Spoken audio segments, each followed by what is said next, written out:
कि अब देश में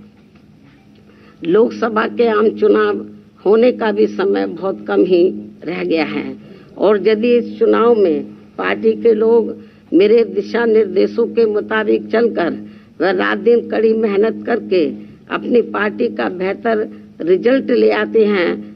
तो फिर यही इनका इस वर्ष मेरे जन्मदिन का खास तोहफा भी होगा। वैसे मुझे पूरी उम्मीद है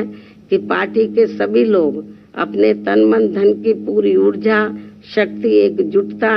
तथा आपसी भाईचारे के साथ मिलकर लोकसभा का ये आम चुनाव पूरी दमदारी के साथ ही लड़ेंगे और केंद्र की सत्ता में अपनी प्रभावी भागीदारी भी सुनिश्चित करेंगे। इसके साथ ही इस चुनाव को लेकर यहाँ मैं ये बात भी फिर से स्पष्ट कर देना चाहती हूँ कि हमारी पार्टी देश में जल्दी ही घोषित होने वाले लोकसभा के ये आम चुनाव यहाँ गरीबों एवं उपेक्षित वर्गों में से विशेषकर दलितों, आदिवासियों, अति पिछड़े वर्गों, मुस्लिम व अन्य धार्मिक अल्पसंख्यक समाज के लोगों के बलबूते पर ही पूरी तैयारी व दमदारी के साथ अकेले ही लड़ेगी और इन्हीं के बलबूते पर ही हमने सन 2007 में यहाँ आबादी के हिसाब से देश के सबसे बड़े प्रदेश उत्तर प्रदेश में अकेले ही चुनाव लड़कर फिर अपनी पार्टी की पूर्ण बहुमत की सरकार भी बनाई थी। इसलिए अपने इस अनुभव को भी खास ध्यान में रखकर हमारी पार्टी लोकसभा के ये आम चुनाव अकेले ही लड़ेगी तथा देश की जातिवादी, पूंजीवादी, संकीर्ण व सांप्रदायिक सोच रखने वाली सभी विरोधी पार्टियों से अपनी दूरी बना के रखेगी। अर्थात हमारी पार्टी यहाँ किसी भी गठबंधन व पार्टी के साथ मिलकर ये चुनाव नहीं लड़ेगी। इसके साथ ही यदि ये चुनाव सन 2007 में यूपी विधानसभा के हुए आम चुनाव की तरह फ्री एंड फेयर होता है जिसमें उस समय ईवीएम में कोई भी धांधली व गड़बड़ी आदि नहीं की गई थी तो फिर इस बार हमारी पार्टी लोकसभा के आम चुनाव अकेले ही लड़कर अपना बेहतर रिजल्ट जरूर लाएगी। यहाँ मैं ये भी कहना चाहूंगी कि हमारी पार्टी गठबंधन न करके अकेले ही चुनाव इसलिए लड़ती है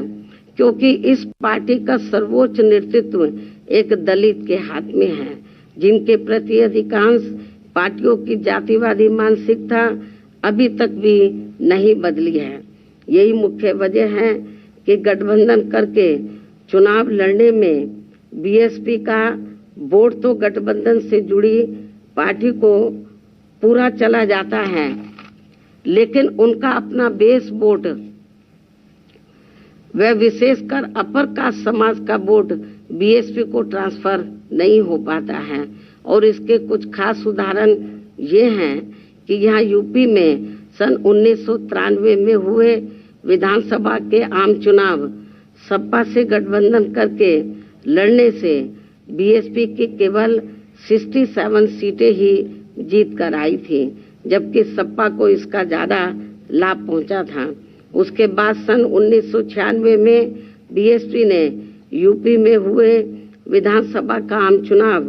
कांग्रेस पार्टी से गठबंधन करके लड़ा था जिसमें पार्टी की केवल 67 सीटें ही जीत कर आई थी और इस चुनाव में भी कांग्रेस पार्टी को ही ज्यादा फायदा हुआ था। तो तब फिर बीएसपी ने यहाँ सन 2002 में विधानसभा के हुए आम चुनाव अकेले ही लड़ा था जिसमें पार्टी की पहली बार यहाँ 67 से बढ़कर लगभग 100 सीटें जीत कर आई थी जिसमें 2 हमारे विधायक सिंबल ना मिलने की वजह से समय से इंडिपेंडेंट जीत कर आए थे। उसके बाद सन 2007 में यूपी में विधानसभा के हुए आम चुनाव में बीएसपी ने